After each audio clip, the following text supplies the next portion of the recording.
പ്രിയമുള്ളവരെ, 168 ദിവസത്തിലേക്ക് വചനവായന എത്തി നിൽക്കുമ്പോൾ നമുക്ക് വലിയ സന്തോഷമുണ്ട്, വലിയ ആനന്ദം നമ്മുടെ ഹൃദയത്തിൽ തീർച്ചയായും ദൈവം തന്ന ഈ മഹാദാനത്തെക്കുറിച്ച് ഉണ്ട് എന്ന് വളരെ സന്തോഷത്തോടെ നമ്മൾ ഈ ദിനങ്ങളെ കാണുന്നു എന്ന് മനസ്സിലാക്കുന്നതിൽ തീർച്ചയായും ഞാൻ ദൈവത്തിന് നന്ദി പറയുന്നു.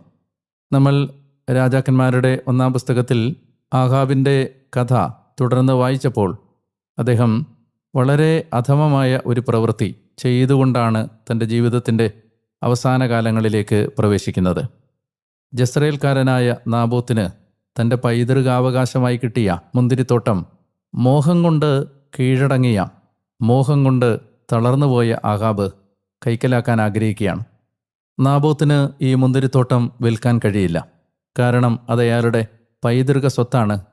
ഇസ്രായേലിൽ അങ്ങനെ വസ്തുവകകളുടെ കൈമാറ്റം ദൈവം നിരോധിച്ചിരുന്നതാണ്.